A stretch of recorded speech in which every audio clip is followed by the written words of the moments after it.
दोस्तों, घूमता आईना में आपका स्वागत है। और भाव के साथ विमर्श का एक और दौर आंखों देखी। और इसके पहले की चूंकि ये लाइव प्रोग्राम है और इसके पहले कि हम शुरुआत करें, भाव 2 मिनट में आशा भोसले जी का भी जिक्र करना चाहूंगा। आशा जी का आज निधन हो गया 92 वर्ष की आयु में। और लता जी से सिर्फ 4 वर्ष, ठीक 4 वर्ष छोटी थी। और लता जी के जाने के ठीक 4 वर्ष बाद ही वो चली गई। तो इतनी विविधता, इतनी डाइवर्सिटी बहुत कम सिंगर्स में देखने में आई है जैसी आशा जी में। और यही कहा जा सकता था कि अभी ना जाओ छोड़ के कि दिल अभी भरा नहीं। तो आशा जी पे फिर बात करेंगे। अब मुद्दे पे आते हैं, जिस मुद्दे पे आज कल भाव ने एक जिक्र किया। उन्होंने कहा, अनुपम, मुझे लगता है कि 12 साल में, अक्सर हम लोग बात करते हैं 12 साल में क्या किया मोदी ने या मोदी सरकार ने 12 साल में क्या किया। तो भाव कहते हैं कि देखो, जो बड़े बड़े किले थे, जो 3 किले जिनके ऊपर वामपंथियों की और जिनके ऊपर कांग्रेस की, जिसके ऊपर लिबरल्स की एक, जिसे कहना चाहिए, नींव टिकी हुई थी, उनमें से एक एक करके किले ध्वस्त होते चले गए। पहला किला उन्होंने कहा मीडिया का, आप देख लो, चाहे वो रवीश कुमार हो, चाहे ध्रुव राठी हो, चाहे राजदीप सरदेसाई हो, धीरे धीरे करके सब बेनकाब होते चले गए। आते हैं, अभी भी आते हैं, बोलते भी हैं, इनको लोग सुनते भी हैं। पर हकीकत ये है कि इनके चाहने वाले, इनके व्यूअर्स ही इनसे फ्रस्ट्रेट हो चुके हैं कि क्या बकवास करते रहते हैं आप, रोज सरकार गिराते रहते हैं, सरकार तो गिरती नहीं। तो मीडिया एकदम बेनकाब हो चुका। उसके बाद नंबर 2 पे जिसने पिछले 80 साल से भारतीय जनमानस का बहुत जबरदस्त तरीके से ब्रेन वॉश किया, वो था बॉलीवुड। और बॉलीवुड पे तो कितनी बार बातें हो चुकी, कितनी बार हम लोग चर्चा कर चुके हैं। तो लेकिन उसमें भी आपने देखा कि शाहरुख खान 1 साल का उन्होंने छुट्टी ले लिया। आप सोचिए कि कितनी बार वो अपनी फर्जी फिल्में हिट कराते हैं, अंततः उन्होंने छुट्टी लेके बैठ गए। चलिए, इस पे आगे भी बात करेंगे। मतलब अब रणबीर कपूर और सलमान खान आपको आरएसएस की मीटिंग में नजर आते हैं। रणवीर सिंह आपको नागपुर चले पहुंच जाते हैं। तो हिरगवार जी की मूर्ति के सामने नजर आते हैं। तो अब एक जो उनका है, जिसे कहना चाहिए, जो एक अंतिम उनका रिजॉर्ट बचा है, अंतिम किला बचा है, वो है एकेडमिया, यानी कि हमारी यूनिवर्सिटीज, हमारे स्कूल्स, कॉलेजेस, जेएनयू जैसे गढ़, जामिया जैसे गढ़, अलीगढ़ मुस्लिम यूनिवर्सिटी जहां भी देखिए, असली अलीगढ़ मुस्लिम यूनिवर्सिटी में फर्जी कार्ड और क्या क्या फर्जी नोट, कितना फर्जी वाड़ा निकला। देख के ऐसा लगता है कि बाकायदा एक दुश्मन देश का गढ़ चल रहा था वहां पे। तो ये एक सीरीज है, ये जो एक पूरा एक सिलसिला है, आज भाव इसको एक्सप्लेन करेंगे। और भाव से बात करने की एक अच्छी बात यह है कि जब बहुत आपके अंदर मायूसी भरने लगे और बहुत ज्यादा आप कहीं निराशा में जाने लगे, तो भाव हमेशा आपको बूस्ट कर देते हैं। और भाव की बातें भी सच निकलती है, भाव की भविष्यवाणियां भी सच निकलती है। तो भाव की बात पे यकीन भी हो जाता है। तो भाव, ये जो आप तीसरे किले की बात कर रहे थे कल मुझसे, उससे पहले हम शुरुआत करते हैं उन 2 किलों की जो पिछले 12 साल ध्वस्त हुए। भाव, उनके बारे में बताएं। देखो, एक हमें कोई भी ह्यूमन सिविलाइजेशन हम देखते तो राजा सम्राट हुआ किए, सुल्तान बादशाह हुए, तो वो तो अपनी जगह बैठकर सत्ता चलाते थे। इसका मतलब एक व्यवस्था चलाते थे। कोई भी एक सिस्टम होती है तो उसकी एक व्यवस्था होती है। अब एक जगह बैठकर बादशाह दिल्ली में बैठकर या आगरे में बैठकर पूरे देश पर राज्य करता था, ऐसा माना गया। क्या पाटलिपुत्र में बैठकर उस समय के जो चक्रवर्ती थे वो राज करते थे? तो कैसे करते थे? उनके अलग अलग जगह सूबेदार होते थे। वो सूबेदार वहां अपने इलाके में अपनी हुकूमत चलाते थे और उनकी लॉयल्टी उस चक्रवर्ती से या बादशाह से या सुल्तान से होती है। लेकिन लोकल लेवल पर वही तो राजा या नवाब वगैरह हुआ करते थे। तो जब डेमोक्रेसी आ गई तो उसमें वो तो व्यवस्था रही नहीं। हमने देखा शिवाजी महाराज ने मराठा शाही खड़ी कर दी थी मुगलों के खिलाफ।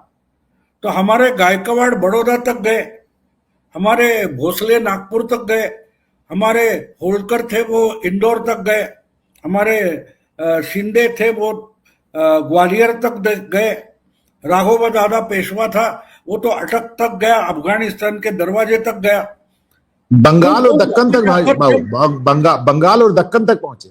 बिल्कुल। तो वो वहां जाकर बैठ गए तो वो वहां बैठकर उस इलाके की हुकूमत करते थे, लेकिन उनकी लॉयल्टी जो सेंट्रल अथॉरिटी होती है उसके पास रहती थी। तो जब कोई बड़ा बाहर से एग्रेशन हो जाए तब सब मिलकर इकट्ठा होते थे, वरना रोजमर्रा की जिंदगी में कोई दिल्ली में बैठकर हैदराबाद में हस्तक्षेप नहीं करता था। तो ये किले होते थे, अब वो किला डेमोक्रेसी में नहीं रहा। तो आधुनिक जमाने में जो डेमोक्रेसी की या आधुनिक 20वीं सदी के पॉलिटिकल सिस्टम थी, उसमें कौन से किले बन सकते थे वो ढूंढा गया, और उसमें सबसे बड़ा था न्यूज़पेपर यानी अखबार, इंफॉर्मेशन, जो इंफॉर्मेशन लोगों को देते हैं और इंफॉर्मेशन से जनमानस पर कब्जा करते हैं। शासन व्यवस्था चलती रहती है। जैसे आज भी हम देखते हैं कि कल तक तो यूपीए था 10 साल पहले, फिर मोदी सरकार, बीजेपी सरकार, एनडीए सरकार आ गई, लेकिन चलाने वाली ब्यूरोक्रेसी कायम रहती है। तो वैसे ही सिविल गवर्नमेंट होता है, वो हमेशा रहता है, लेकिन जनमानस पर जिसकी हुकूमत है वो राज करता है। मेजॉरिटी का मतलब क्या होता है? आपको बहुत बहुत सारे मैक्सिमम लोगों की मान्यता है जो वोट से मिलती है, तो वो वोट बनता है, मत बनता है, ओपिनियन बनता है, उसको कंट्रोल करने वाले जो होते हैं वो सरदार बन जाते हैं, वो गढ़ बन जाते हैं, वो किले बन जाते हैं।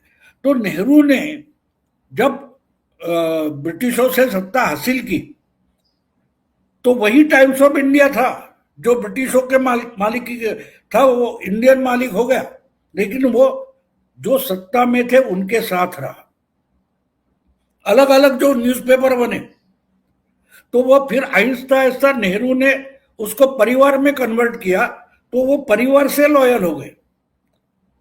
तो एक जमाना था कि न्यूज़पेपर, तो जब इसको चैलेंज होता है तो चैलेंज करने वाला होता है, उसको जड़ से उखाड़ने की कोशिश होती है, थोड़ी सी आशंका होती है। अब देखो तस्लीमा नसरीन ले लो, आज की बात नहीं, तस्लीमा नसरीन मैं बोल रहा हूं 30-35 साल पुरानी बात है। तो तस्लीमा नसरीन अगर इस्लाम को चैलेंज करती है, इस्लाम की व्यवस्था को चैलेंज करती है, तो उसको बांग्लादेश से भागना पड़ा था। क्यों? अगर इसको सह लेते हैं तो और 10 तस्लीमा खड़ी हो जाएगी और इस्लाम की जो एक एस्टेब्लिश सिस्टम है वो ध्वस्त हो जाएगी। तो वैसे ही 21वीं सदी की शुरुआत होते ही बहुत सारे लोगों को पता चल गया कि गुजरात में जो कोई चीफ मिनिस्टर बैठा है, आके बैठा है, वो पूरी एस्टेब्लिश सिस्टम को चैलेंज है। तो मोदी को खत्म करने की शुरुआत उस वक्त से हुई जिसको अभी 25 साल हो गए। तो मोदी भी कोई क्या बोलते हैं, कच्चे गुरी के चेले नहीं थे। उनके पास भी आरएसएस नाम का एक ऑर्गेनाइजेशन था, उनकी थिंक टैंक्स हुआ करते थे। तो उस थिंक टैंक ने तय किया कि एक एक करके ये जो लिबरल्स, वामपंथी जो है, उनका एक एक किला ढहना पड़ेगा, ध्वस्त करना पड़ेगा। ये आपको अब देखो नेहरू ने क्या किया। नेहरू को मालूम था उस समय जब 1947 में देश आजाद हुआ, तब सबसे बड़ा चैलेंज सोशलिस्ट और वामपंथियों से था, कांग्रेस को, जनसंघ से नहीं था। जनसंघ तो 1952 में एस्टेब्लिश हो गया, लेकिन विचारधारा की तौर पर देखो तो कांग्रेस कोई विचारधारा नहीं है। कांग्रेस एक कॉन्ग्लोमरेट था, एक गठबंधन था, उससे ही निकलकर वामपंथ अलग हो गया, उससे ही सोशलिस्ट ग्रुप बाहर निकला, अलग एक पार्टी बनी, लेकिन आरएसएस अलग विचारधारा थी।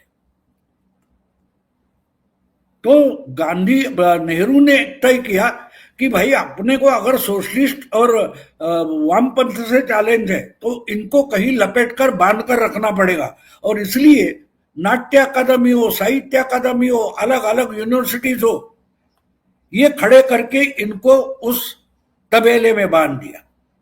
अब एक बात होती है, रिवोल्यूशनरी जो होता है ना, तो रिवोल्यूशनरी कोई भी कष्ट सहने के लिए तैयार होता है, लेकिन अगर उसको थोड़ी ऐश मिल जाए तो कष्ट करने की तैयारी छोड़ देता है, संघर्ष छोड़ देता है।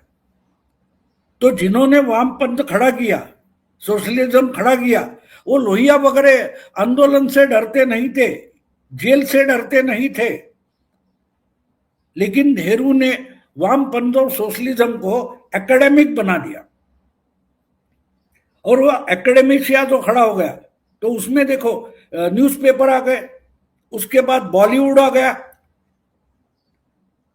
तो पहले सबसे पहले इंपॉर्टेंट, मैंने कई एक वीडियो देखा, बहुत पुराना वीडियो है, रिचर्ड निक्सन का।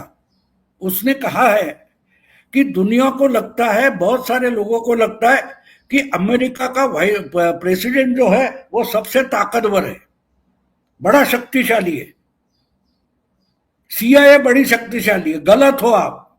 मीडिया सबसे शक्तिशाली ताकतवर होता है जो सरकार गिरा सकता है, सत्ता गिरा सकता है, सत्ता परिवर्तन कर सकता है। तो इसलिए जो नेहरू व्यवस्था थी उसका सबसे पहला जो किला था, जो मोदी से भिड़ गया, बीजेपी से भिड़ गया गुजरात में, वो मीडिया था। तो पहले गुजरात से निकलकर दिल्ली में आने तक मोदी ने मीडिया ध्वस्त कर दिया था। 2014 में मीडिया ध्वस्त हो गया था, तो एक एक करके बाहर निकलने लगे। कौन? पुरस्कार वापसी शुरू हो गई। देखो, मोदी प्राइम मिनिस्टर बनने तक कला क्षेत्र और मोदी या बीजेपी, इनका झगड़ा नहीं दिखाई दे रहा था, लेकिन जैसे ही मीडिया का किला ध्वस्त हो गया, उसके बाद कलाकार, साहित्यिक, नाट्यकर्मी, फिल्म, ये एक एक करके बाहर आने लगे। पुरस्कार वापसी उसकी शुरुआत थी, तो उनका इलाज करना जरूरी था, वो शुरू हो गया। ताशकंद फाइल्स वगैरह से शुरू हो गया, होते होते हम धुरंधर तक पहुंच गए, और धुरंधर ने दूसरा किला जो है बॉलीवुड, कला क्षेत्र, कलाविष्कार, इनका ध्वस्त कर दिया।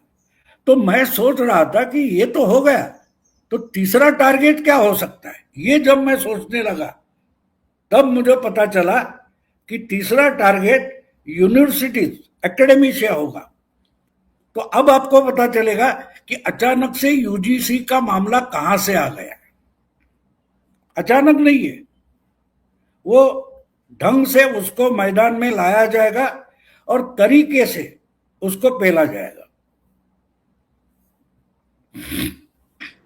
भाऊ, यूजीसी वाला मामला मेरे पास सबूत नहीं है कि मैं इसको पेश कर सकूं और साबित कर सकूं, लेकिन कल भी मैंने अपने शो में बताया था कि यूजीसी का मामला जो ब्लंडर हुआ शिक्षा मंत्रालय से, खास तौर से धर्मेंद्र प्रधान के मंत्रालय से, प्रॉब्लम ये कि जॉइंट सेक्रेटरीज, अभी आपने ब्यूरोक्रेसी की बात कही, आज की तारीख में भारत सरकार में जो भी ब्यूरोक्रेट है वो कम से कम 25 साल का आईएएस है। 25 साल, 30 साल, 35 साल के आईएएस अधिकारी वहां बैठे हैं। वो अलग रंग में रंगे हुए हैं, वो एकदम मैकॉले की दुनिया से निकले आए हुए आईएएस अधिकारी हैं। उनके काम करने का तरीका अलग है, और ब्यूरोक्रेट्स को आप माइक्रो मैनेज नहीं कर सकते भाई, थोड़ा बहुत तो आपको उनको ट्रस्ट करना पड़ेगा। आज भी आपका जो ब्यूरोक्रेसी का पूल है उसमें 100 से 90 आदमी ऐसे हैं, 100 से 10 का आदमी भी आपको कायदे के मिल जाए तो बहुत बड़ी बात है। 100 में 90 आदमी अभी भी ये नेहरू और मैकॉले के दौर के अपना उनकी थॉट प्रोसेस है, वामपंथी विचार है, रुझान है। तो अब उन लोगों ने क्या किया कि यूजीसी वाली जो फाइल थी, जो ड्राफ्ट नोट बना था, उठा के दे दिया इंदिरा जयसिंह को। कल भी मैंने बताया था, और मैं इसको फर्स्ट हैंड बात करके बता रहा हूं, पूरे दावे से कह रहा हूं, पूरे विश्वास से कह रहा हूं। तो वो फाइल वो ड्राफ्ट उठा के दे दिया गया इंदिरा जयसिंह को, और इंदिरा जयसिंह ने उसमें वो नोट्स डाल दिए। अब वो ब्यूरोक्रेट्स उसको एज इट इज प्रस्तुत कर दिया। मंत्रियों की गलती ये है कि मंत्री पूरे पूरे ड्राफ्ट पढ़ते नहीं है, समझते नहीं, आगे कर देते हैं। वैसे भी मैं मानता हूं कि धर्मेंद्र प्रधान अपनी जगह एक फेल्योर साबित हुए हैं। नीट का घोटाला हुआ, फिर ये मामला हुआ, और मामले हुए, तो मुझे लगता है कि भाई उनको परफॉर्मेंस पे हटाना चाहिए। पर चलिए, वो बात अलग हो गई।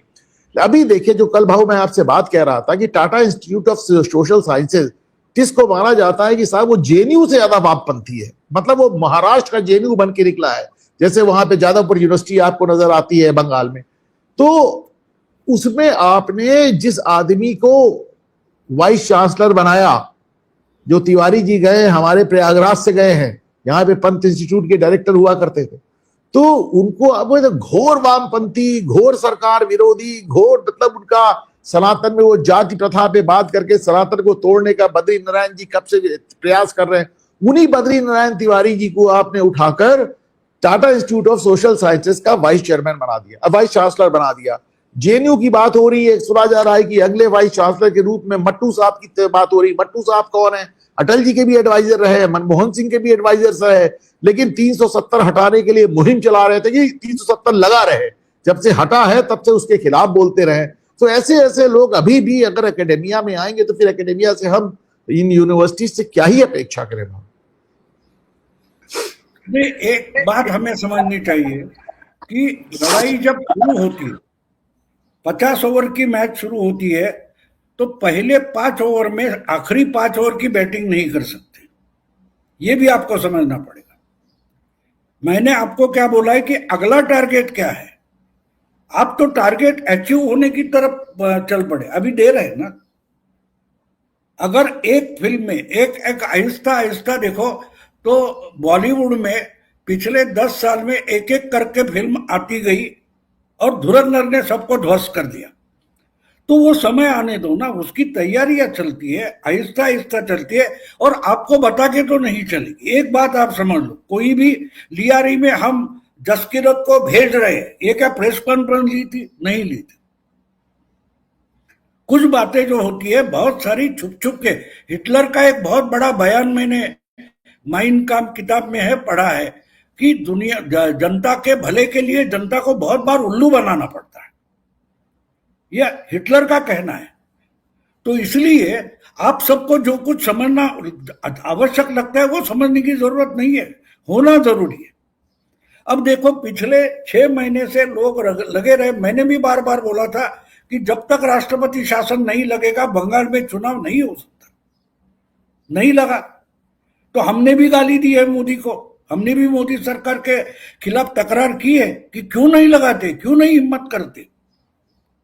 तो बात ये होती है ना कि ताकत कहाँ लगे, जुआ कहाँ, जो खेलने वाला होता है ना उस पर जिम्मेदारी। राहुल गांधी पर कोई जिम्मेदारी नहीं। एक बात समझो, राहुल गांधी कुछ भी बोल सकते क्योंकि उसकी जिम्मेदारी नहीं। लेकिन वो जब जिम्मेदारी के आसन पर, कुर्सी पर बैठता है, उसको गलत हो गया तो भी जवाब देना है। राहुल गांधी को कभी जवाब देना पड़ा है? पिछले 10 साल में हम देख रहे हैं, 12 साल में राहुल गांधी मन में आए वो चीज बोलते जाते। किसी ने उल्टा कभी कुछ पूछा? यार तुम बोल रहे थे कि राफेल में तो 29,000 करोड़ अनिल अंबानी के जेब में डाले थे, तो अनिल अंबानी दिवालिया क्यों हो गया भाई, तू बता जरा। बाद में देखेंगे वोट चोरी वगैरह, कोई पूछ रहा है? नहीं। लेकिन यही बात अगर प्राइम मिनिस्टर बोलता है तो उसको पूछा जाएगा। आप धर्मेंद्र प्रधान को जिम्मेदार क्यों पकड़ रहे हो? क्योंकि वो जिम्मेदारी की कुर्सी पर बैठा है। गलती भी करेगा, कोई बात नहीं, लेकिन जिम्मेदारी भी उठानी पड़ती है। और इसलिए मैं मानता हूं कि आज जो कुछ चल रहा है वो देखकर मुझे लगता है कि अगला टारगेट ये होगा। हम जैसे आज धुरंधर देखकर बॉलीवुड ध्वस्त होने के बाद हम खुशी से नाच रहे, लेकिन इसके पीछे 10 साल की मेहनत लगी है, छोटी बात नहीं है। अलग अलग देखो, आदित्य धर को किसी सरकार ने मदद नहीं की है, लेकिन अलग अलग तरीके से। अब देखो, जो बॉलीवुड माफिया, दाऊद माफिया उनके चंगुल में फंसा था, क्यों फंसा था? उनको लगाने वाले, पूंजी लगाने वाला कोई नहीं मिल रहा था। तो मोदी सरकार ने, शायद मुझे लगता है मोदी सरकार ने ही एक लीगल दुरुस्ती कर दी कि भाई फिल्म को इंडस्ट्री माना जाएगा, तो बैंक से लोन मिलने लगा। तो व्हाइट मनी बॉलीवुड में, यानी फिल्म निर्मित में, फिल्म के निर्माण में व्हाइट मनी आने लगा, तो ब्लैक मनी की या माफिया मनी की जरूरत नहीं रही। तो ये छोटी छोटी बातें होती है। तो यहां से शुरुआत होती है। हमारे मराठी में एक बढ़िया कहावत है, ऋषीचं कुळ आणि नदीचं मूळ विचारू नये। मतलब जो ऋषि होता है उसका कुल कौन सा, उसका वंश कौन सा है वो मत पूछो, और नदी का आरंभ का है वो मत ढूंढो।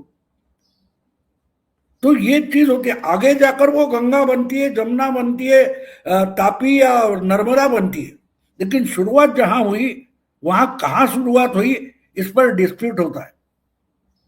तो कहने का मतलब है, उस बात पर मैं नहीं जाऊंगा। मैं इतना ही मानता हूं कि अभी अगला टारगेट जो है वो एकेडमी से, ऐसा मुझे लगता है, और एक एक को बिल से निकाल कर मारेंगे। अब आपने ही शुरुआत में बोला कि अभी शाहरुख खान 1 साल की छुट्टी ले रहा है। अरे बाप रे, अचानक छुट्टी क्यों हुई भाई?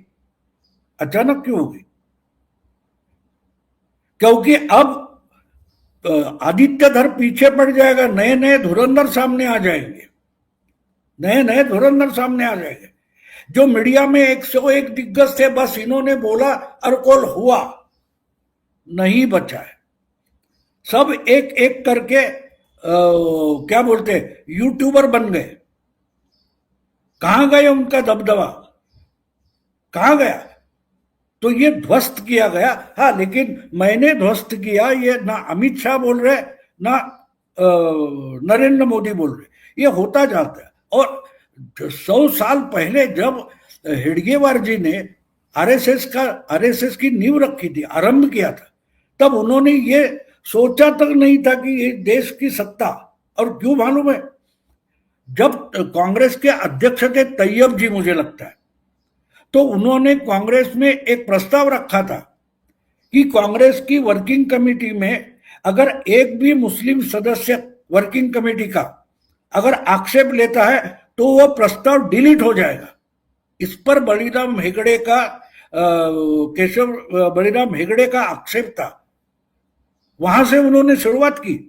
उस वक्त सपना नहीं देखा था कि कांग्रेस को खत्म करेंगे, हम अपनी ही एक पार्टी बनाएंगे, यहां लंबा नहीं सोचा था। बस जितनी उनकी ताकत थी वहां से उन्होंने शुरुआत की। तो अगर कोई यह शुरुआत, आदित्य धर ने एक छोटी शुरुआत की, विवेक अग्निहोत्री ने एक छोटी शुरुआत की, कम से कम हम ऐसा कुछ नहीं कर पा रहे, तो उनकी ताकत बढ़ाने के लिए आगे आना चाहिए। बस मेरा इतना ही मानना है, मेरा उतना ही योगदान बहुत कुछ कर सकता है। भाव, सरकार का तो मैं हमेशा मानता हूं कि देखिए, विचारधारा वही पनपती है और वही चलती है जिसको सरकार का और राज्य का प्रत्यय हासिल होता है। इतने लंबे समय तक राज्य का एक सेकुलर विचारधारा की तरफ जोर था, और आपने देखा इस देश में तमाम लोग सेकुलर हो गए, कंफ्यूज हो गए। तो जाहिर सी बात है, विचारधारा वही चलती है और वही पनपती है जिसको सरकार का और राज्य का समर्थन हासिल हो। लेकिन let me play the devil's advocate. मैं एक आप जो कुछ भी कह रहे हैं उसका उल्टा बोलकर आपको और प्रवोक करता हूं भाऊ, और आपसे जवाब सुनता हूं। और चूंकि आपने कहा है 30-35 मिनट ज्यादा नहीं बोलेंगे, फिर भी चलते चलते 2 सवाल मैं आपसे पूछूंगा। पहला सवाल तो ये कि इसमें सरकार ने जो कुछ किया उससे बिल्कुल भी मतलब मैं डिनाई नहीं करता। जैसे आपने कहा कि फिल्म इंडस्ट्री आज 80 साल से इंडस्ट्री का दर्जा मान रही थी, लेकिन आपने इंडस्ट्री का दर्जा नहीं दिया था। जब आपने इंडस्ट्री का दर्जा दिया तो व्हाइट मनी आया, जब व्हाइट मनी आया तो स्मगलर का, काले पैसा, आईएसआई की पैसे की जरूरत नहीं पड़ी, और जब वो पैसे की जरूरत नहीं पड़ी तो फिर कुछ अच्छी फिल्में बनी। क्योंकि अब तक तो जो फिल्म बनवाता था, जो पैसा लगवाता था, वो अपनी आइडियोलॉजी, अपनी विचारधारा चलाता था। बिल्कुल मान लिया। लेकिन भाव, हमको ये भी देखने की जरूरत है कि जनता, मतलब public at large, social media खास तौर से आने के बाद हमारा भी बड़ा योगदान रहा है। हमने ऐसी फिल्मों का बहिष्कार किया, लाल सिंह चड्ढा को गिरा दिया, जवान को गिरा दिया, धुरंधर को उठाया, तो हमारा अपना भी बहुत योगदान है। मैं अक्सर कहता हूं कि भारतीय जनता पार्टी ये मिजाज लेके नहीं आई है, माहौल लेके नहीं आई है। ये जो माहौल है वो भाजपा को लेकर आया है। ये माहौल नहीं होता तो भाजपा जीतती ही कैसे? तो एक डेविल्स एडवोकेट प्ले करते हुए मैं आपसे एक सवाल ये जरूर करूंगा कि एक जन भावना है कि साहब, और ये बात मैं भी कहता हूं, 1000 साल की गुलामी आज भी हमारे सर पे चढ़ के बोलती है। एक देखा गया है कि मोदी सरकार, खासतौर से प्रधानमंत्री नरेंद्र मोदी, और मैं बार बार कहता हूं कि इनसे ज्यादा दूरदर्शी नेता आप ये देखें कि अभी ईरान में समझौते की वार्ता हो रही है। जिस दिन वार्ता अनाउंस होती है उस दिन मोदी सरकार एक नोटिस जारी करती कि ईरान में बचे कुछ भारतीय तुरंत बुरिया बिस्तर लेकर भाग लो। यानी वार्ता के पहले उनको जैसे मालूम था वार्ता फेल हो जाएगी। तो इनसे अच्छी दूरदर्शी, इतनी बड़ी पूरी दुनिया में, इंडिया छोड़ के सब जगह तेल की कीमतें बढ़ गई, इतनी दूरदर्शी, इतनी खास तौर से इकोनॉमिक और डेवलपमेंट के फ्रंट पे और रक्षा के फ्रंट पे मोदी सरकार का कोई मैच नहीं। फिर भी एक बात आती है जिसमें लोगों को कहना है कि मोदी सरकार बहुत ढेर सारे ऐसे लोगों को ग्लैमराइज कर रही है, ऐसे लोगों को उठा रही है जो कि सनातन की मानसिकता से मेल नहीं खाते। अब उसमें लोग अंबेडकर को भी देखते हैं, ज्योतिबा फूले को भी देखते हैं, और ऐसे फिर तमाम लोग ये चीज छनती बद्री नारायण तिवारी तक, एकेडमिया तक, यूनिवर्सिटी तक आ जाती है। नहीं, वो ये सब क्या होता है हमको पता, पर बताया नहीं जाता। एक बात आप समझ लो कि जो धुरंधर फिल्म आपने देखी होगी, तो उसमें इसको लियारी भेजा जाता है और जाकर वो खुद लियारी के टॉप पर पहुंचने तक वो रहमान डकैत का असिस्टेंट होता है, उसको मदद करता है। तो इसको भेजा कोई, ये तो साला जाकर रहमान डकैत का आदमी बन गया, तो कहानी वहां से ही खत्म होना शुरू हो जाती है। इसीलिए मैंने बोला ना कि पहले 5 ओवर में आखिरी 5 ओवर नहीं खेले जाते, सिस्टमेटिकली जाना पड़ता है।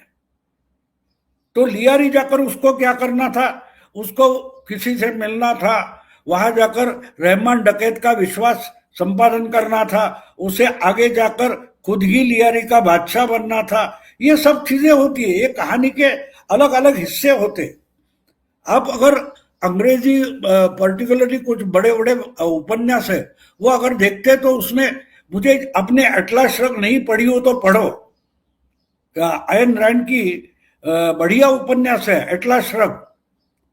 तो उसमें दूसरे तीसरे पन्ने पर एक सेंटेंस आता है, क्या मालूम, ऐसे आप बोलते ना परेशान होकर, क्या मालूम, तो ऐसे एक शब्दावली आती है, हुई जॉन गार्ड। ये बार बार आता रहता है, 600-700 पन्ने पूरे होते हैं तो भी ये बीच बीच में आता रहे, हुई जॉन गार्ड। तो हमको गुस्सा आता है कि क्या है साला झंझट, कौन है। और 800 पन्नों के बाद जॉन गार्ड आके आपके सामने खड़ा हो जाता है। तो ये तरीका होता है, कहानी का तरीका होता है, जो घटना होती है उसका अलग अलग तरीका होता है। यहां से हमारा रॉकेट निकलता है, चांद पर पहुंचकर वो उतरना, ये इतनी आसान बात नहीं है। जो यहां बैठे हैं और अपेक्षा करते, खुद तो कुछ करते नहीं, अपेक्षा बहुत करते। एक बात मुझे अजीब लगती है, मुझे भी लोग बोलते कि आपसे ये अपेक्षा नहीं थी। मैं पूछता हूं भाई क्यों करते हैं, खुद करते हैं ना, हम ही लोग तो वोट डाल के वो सरकार बनाते हैं। 303 सीट हम ही ने दी थी। मैं एक बात हमेशा बोलता हूं कि गिलहरी को, प्रभु रामचंद्र को सलाह देना सही नहीं है। अपनी जगह हम काम करते ना, गिलहरी ने काम किया है। जो राम सेतु बना उसमें गिलहरी का भी योगदान था, लेकिन अगर गिलहरी राम को बोलेगी बैठ, तू अर्जुन है, मैं साक्षात भगवान श्री कृष्ण हूं और मैं तुम्हें नई भगवत कथा सुनाता हूं, तो गिलहरी न कृष्ण बन पाती, न राम प्रभु रामचंद्र बन पाते। तो ये समझना, अपनी जगह देखो। वो जो क्या बोलते हैं, वो धुरंधर का एक सीन है, जो शरबत वाला आलम है, वो घुसता है अंदर, जब वो जसकीरत दूसरा कोई रिलेटिव है उसको मारता है, तो वो सब अपने सर पर लेता है और उसको समझाता है, यार तेरे से बड़े काम होने में, तो ये सब मैं अपने सर पर लेता हूं। और हमजा उसी को, आलम को मारता है। तो ये समझना, देखो एक कहानी होती है ना, वो सिंबॉलिक होती है, वो हमें कुछ सिखाना चाहती है, वो हमें कुछ समझाना चाहती है। क्या हम समझ सकते हैं? मैं धुरंधर एंटरटेनमेंट करके नहीं देखता। मैंने पहले दिन से बोला ये प्रोपेगेंडा फिल्म ही है और प्रोपेगेंडा फिल्म ही होनी चाहिए, क्योंकि प्रोपेगेंडा को काटना है तो प्रोपेगेंडा ही करना पड़ेगा। तो उसमें एक बड़ा सिग्नल है कि किसी ना किसी को, जैसे मैंने बोला, मुझे होता, अवनीश ने मुझे सवाल पूछा था कि ये अन्नमलाई को हटाया वो गलत हो गया, इस पर बहुत लोग नाराज है। मैंने बोला वो आलम शरबत वाला देखा, आलम शरबत वाला समझो तो अन्नमलाई समझ आएगा।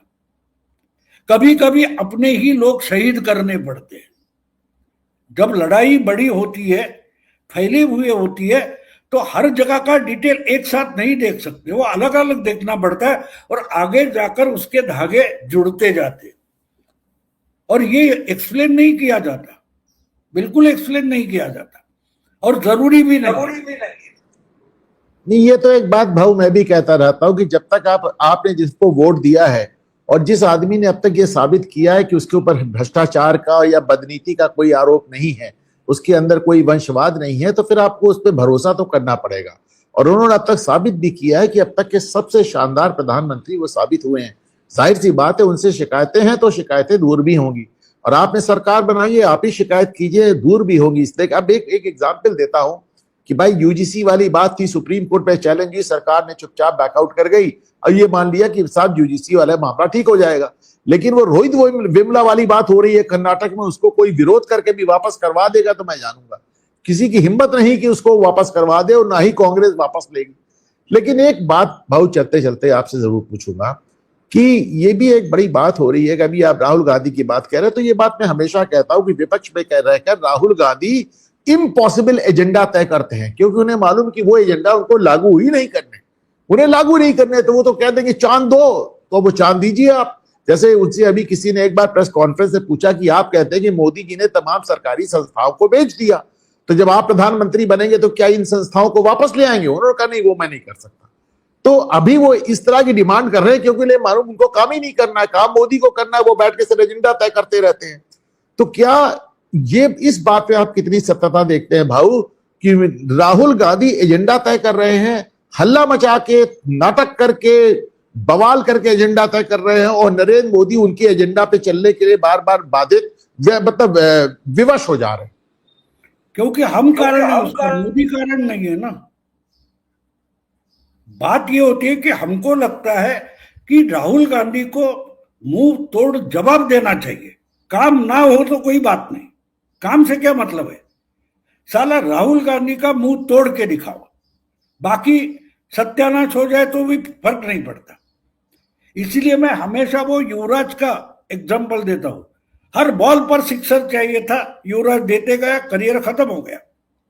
धोनी भी वही गेम कर सकता था लेकिन नहीं किया और टिक रहा। तो ये समझना जरूरी होता है।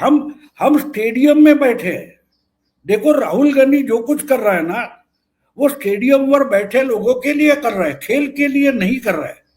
जब खेल में उतरते हो आप तो आपको मैच जीतना जरूरी होता है, ना कि लोगों की तालियां। लोगों की तालियां तो युवराज को बहुत मिली थी, लेकिन युवराज की करियर का क्या हो गया?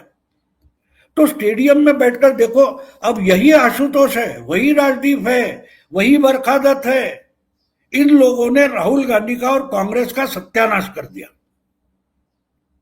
और राहुल गांधी और कांग्रेस उनकी सुनती गई। आज आप पवन खेड़ा देखते हो, पवन खेड़ा किसका प्रोडक्ट है? राहुल गांधी का है, कांग्रेस का नहीं है।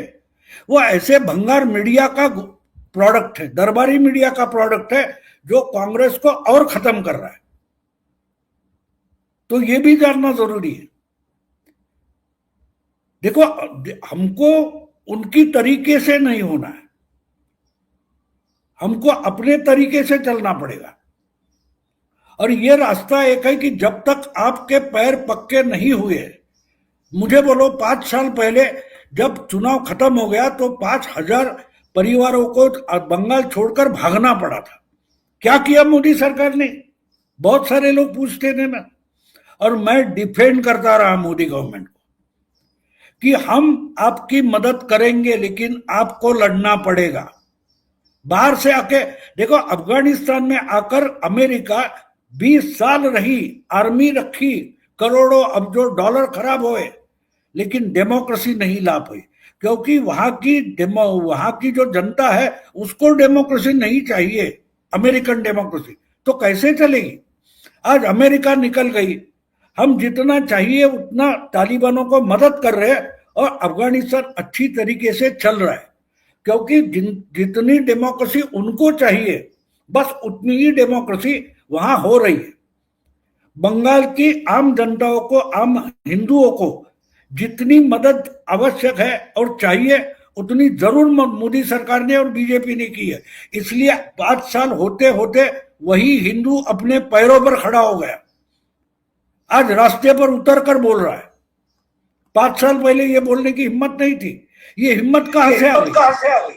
एक मिनट ये बात ये मैं देखिए, एक सेकंड भाव, ये बात मैं अपने व्यूअर से कहूंगा, इसको सोचें।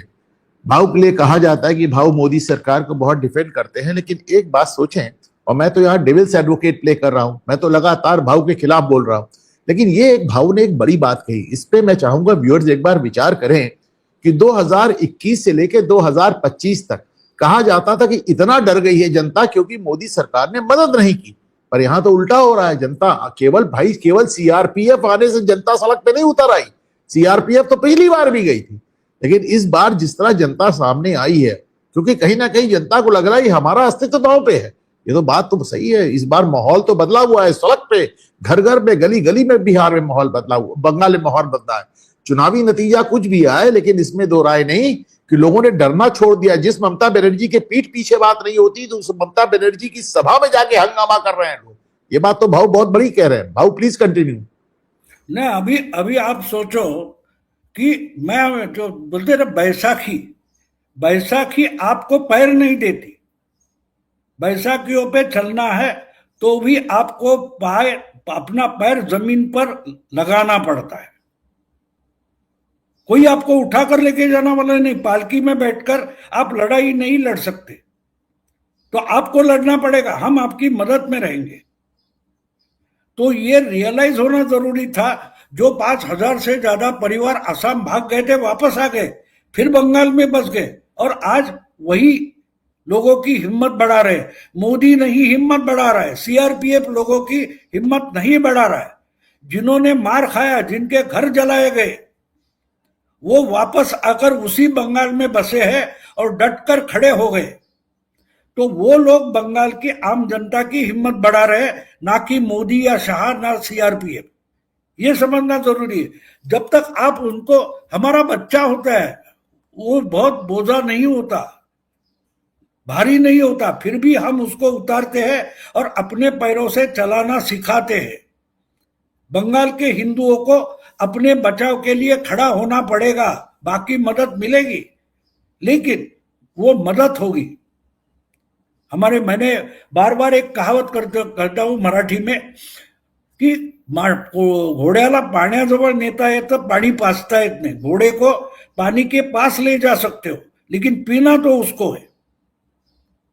तो इसलिए मैं मानता हूं कि मोदी क्या कर रहा है छोड़ दो, हम क्या कर रहे हैं। और लोग आज बंगाल के लोग खड़े हो गए।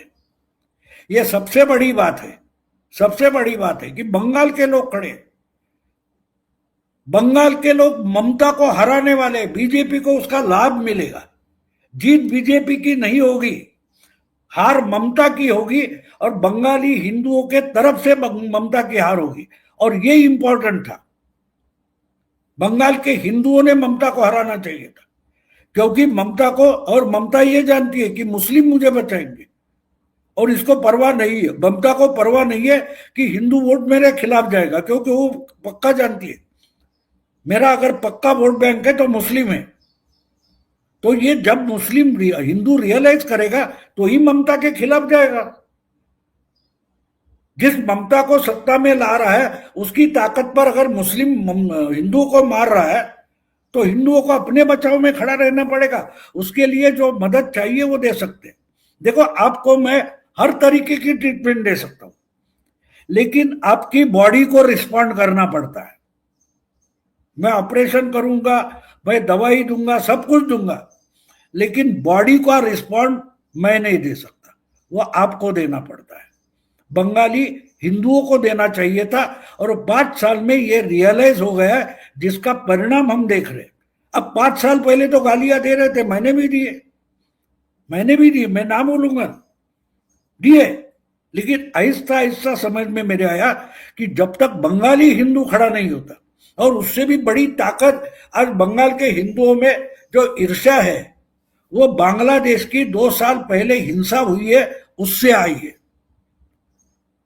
अगस्त 2024 में जो बंगाल में हसीना वाजेद भागी और हिंदुओं पर अत्याचार हो गए, उसके सबसे पहली रिएक्शन सिलीगुड़ी में आई थी, और वहां से सिलसिला शुरू हो गया। ममता की हार सिलीगुड़ी से शुरू हुई है 2024 के बाद। 4 मई को रिजल्ट आ जाएगा।